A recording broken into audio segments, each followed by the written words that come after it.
an dú a mí cóirí bannagascocht gan na dúine ula ha fiochan rí canan min chanan go sáiriiste a léog féhaint uil seo an talamh Leanne Hinton agus sin dá bhrín becan tugal canan agus bheithwachag canan a seo.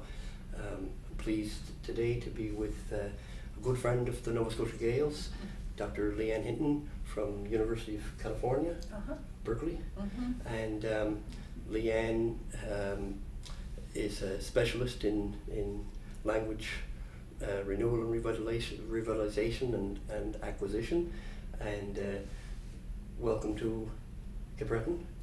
Thank you. And what brings you to Cape Breton this trip? Well, I'm here to work with the Mi'kmaq, and they invited me to come for a couple of days, and it looks like they're going to start a Master Apprentice program in their community, or in several communities of Mi'kmaq. So it's been a delight to work with them. They have a lot of speakers.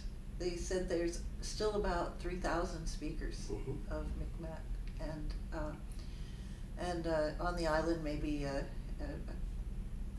there was just even on the island, and but they don't have any speakers to speak of under 40 years old. Really? Yeah.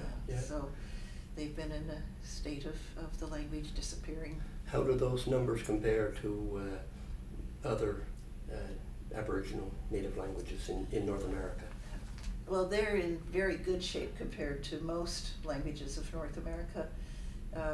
There's in 1992 there was a survey, and they found that there were only 20 languages out of about 250 languages that still had children who were learning their language at home, and that was in 1992. And going back 10 or 15 years later, most of those languages, even those 20, don't have children learning at home. Yeah. And if you look at California, which is where I'm from, California is one of the most diverse places on earth for indigenous languages. And there's about, originally there were at least 80 different languages, very different from each other. Yeah. And 30 of those have no speakers left, and 50 have maybe 1 to 5 speakers. And we're seeing the last native speakers of our languages pass away in our lifetime, and basically in this decade. My next question, I'm going to tie in with you were just describing, and the fact that this isn't your first trip to Cape Breton. You've been here before, and had the pleasure of meeting you then. What brought you to Cape Breton before, and it ties in with your work in California as well? Yeah. Well, I should say that I belong to a group called the Advocates for Indigenous California Language Survival, and we founded ourselves in 1992, and we started out with a conference of California Indians, where we were asking, what do you want for your language? And if there was a group that could help you, how would it help? And what everybody said is, we need more speakers, we want speakers. We talked about documentation. They said, no, we need speakers. And we need ways to learn the language and teach the language. So we developed this Master Apprentice Language Program. Was one of the programs that we developed, and that's a program where younger people who want to learn the language can be paired up with elders who know the language, and we would teach them methods of immersion, where they would just immerse themselves together and live their lives together essentially in the language. So it's a living your daily life, but learning how to talk about it and in it with your language instead of with English. Yes. And so this has become a somewhat popular program around, and we've trained outside of California a lot. But Gaelic it was a delight to come and show the Master Apprentice program to the gals, because this is the first language other than an American Indian language Oh, really? that we trained for. Yeah, yeah. And yeah. so it was a pleasure to have a European American language Yes, yeah. on our list. And that was 4 years ago that you? Yes, you came to the program? it was 2011 that Yes. I came up here. I'm going to ask you again in a couple of questions' time about your impressions regarding Gaelic, but before I get to that, I'm going to ask you, what things do you find languages in decline have in common, and what things do you find with languages that are going to a good place, that are rebounding, and that what would they have in common of your, not just in North America, but wherever in the world where you have experience? Well, they certainly have in common that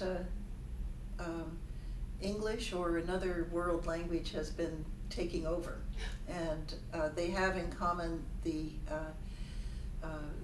major changes that have made the language start to go away.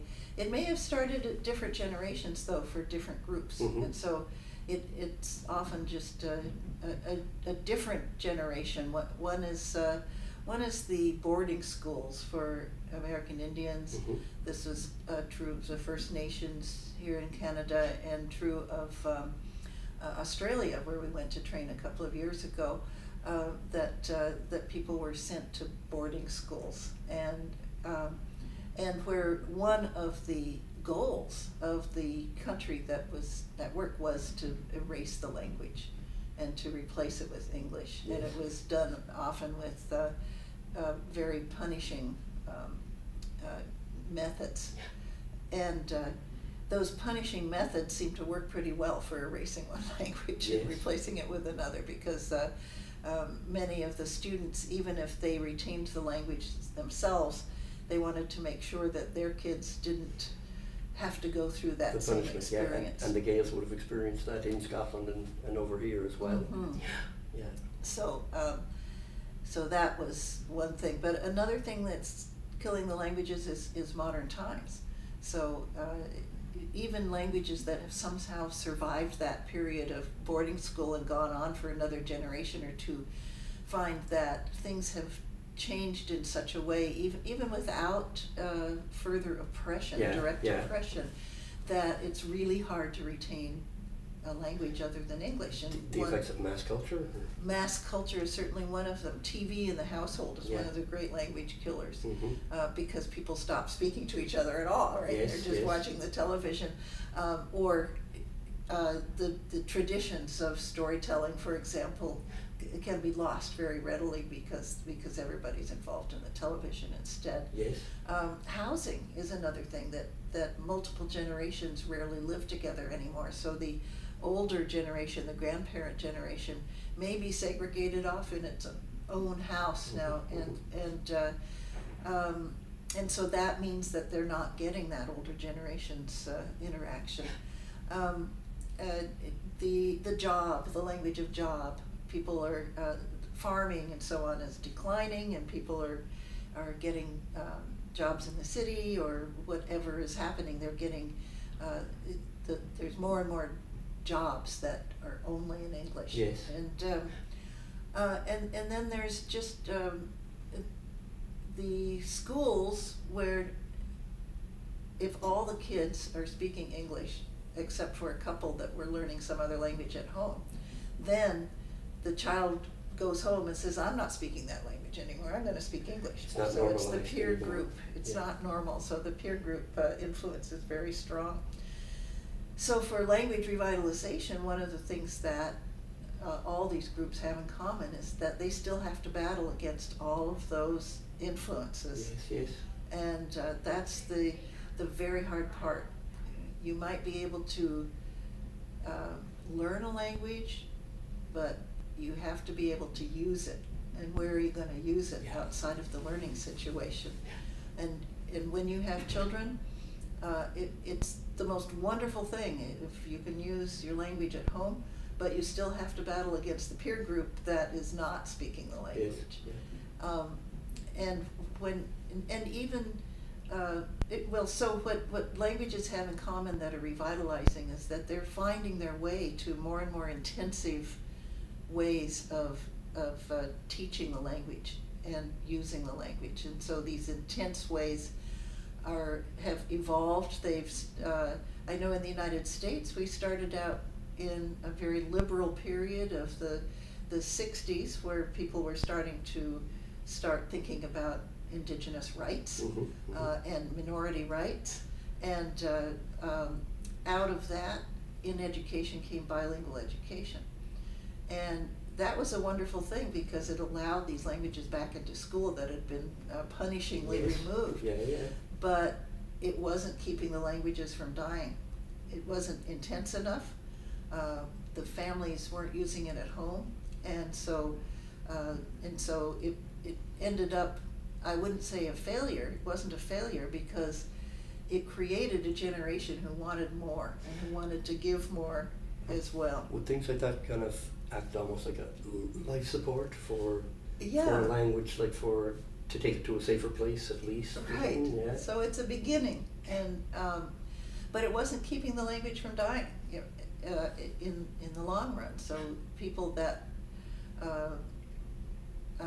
so people might even a lot of bilingual education was really aimed at learning English but maintaining the other language. Yes. But if it's not being used at home, then language maintenance is no longer possible. Mhm. So people are realizing that they have to go to more extremes, and there's immersion schools that are in more and more communities, or there's immersion camps, and there's for those that can have it, there's college classes, community classes.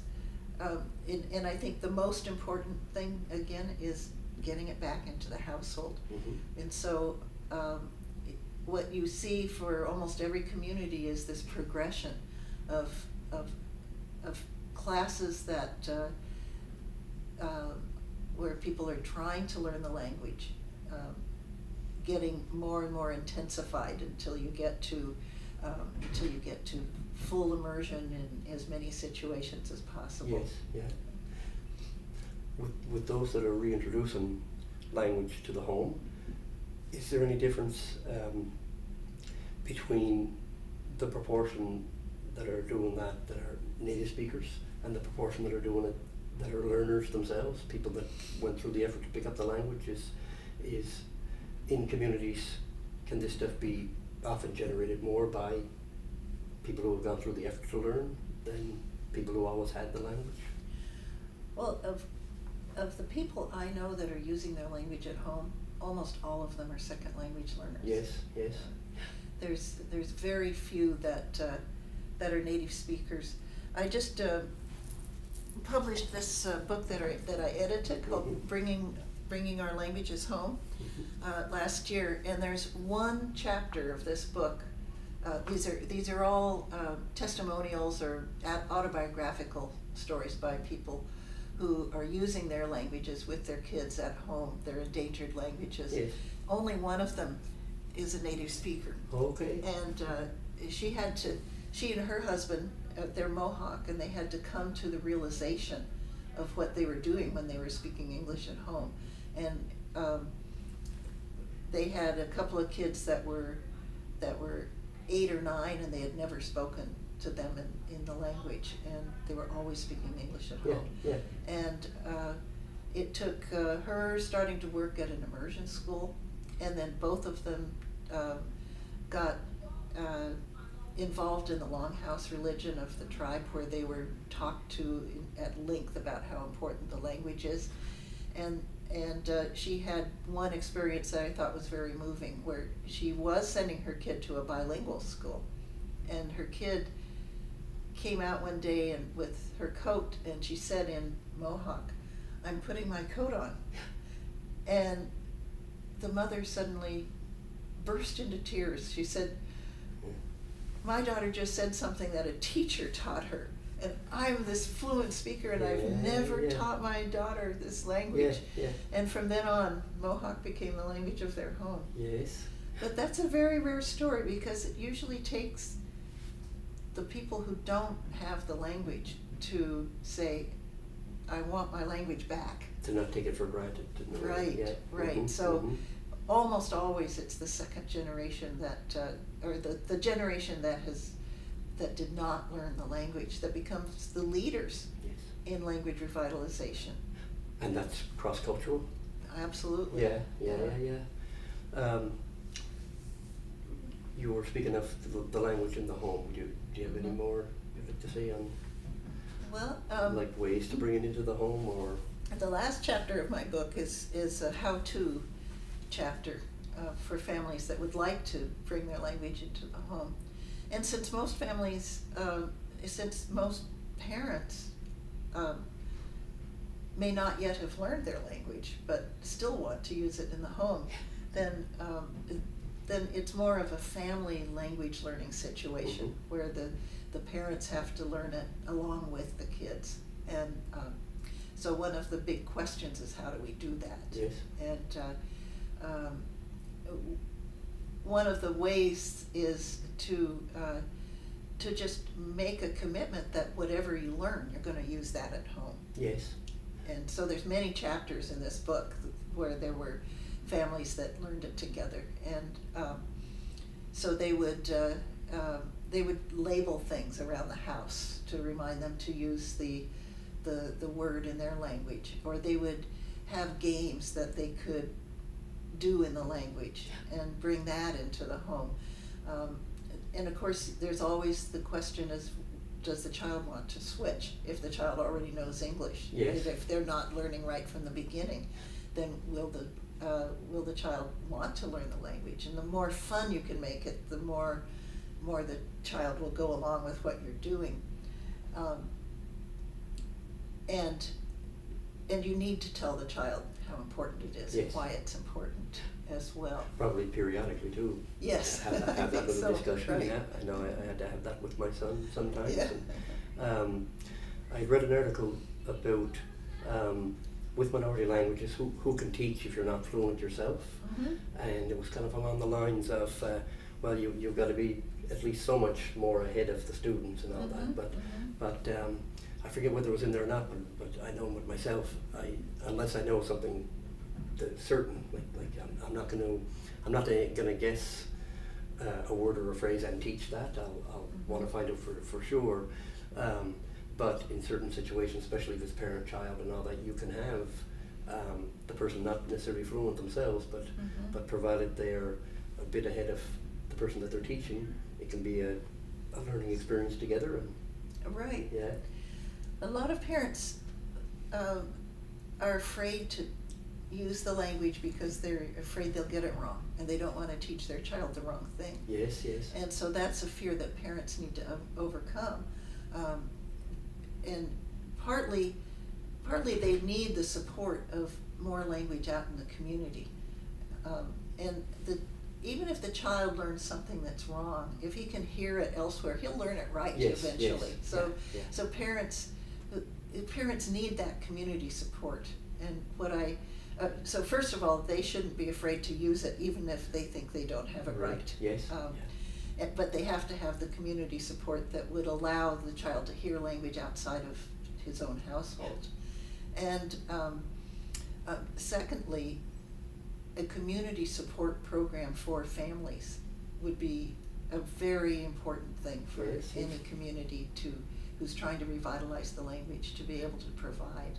Yes.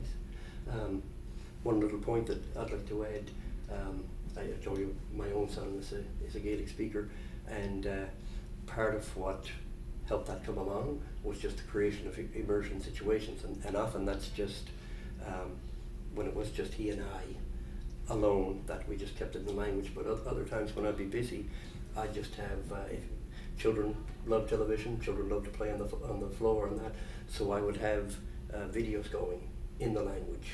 And then I might be out for a walk with him a week later, and he'd come up with a phrase, and I'd say, "Where did you get that from?" And it was from the cartoon character that he was fond of in that.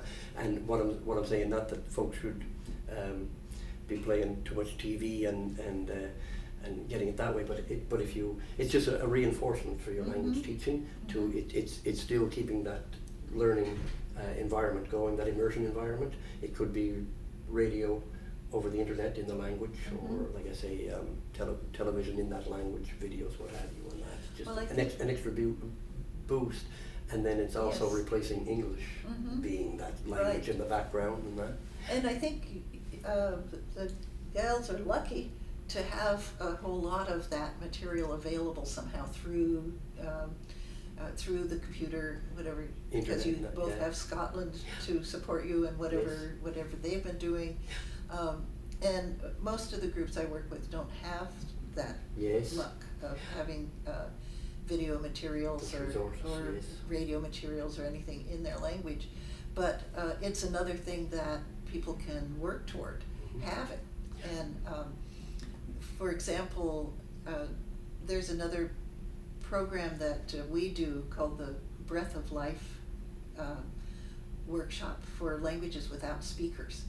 And we bring in people to, well, in California, we bring them to the University of California, where there's a lot of archives Yes. of some recordings and a lot of field notes by linguists and other materials that they can find on their language. Yes. And they can learn how to mine these materials to learn from them for their language. And we also ask them at the end of the week to do a project. And it's a week-long thing. And so each person has to do some kind of project that brings the language into use. Yes.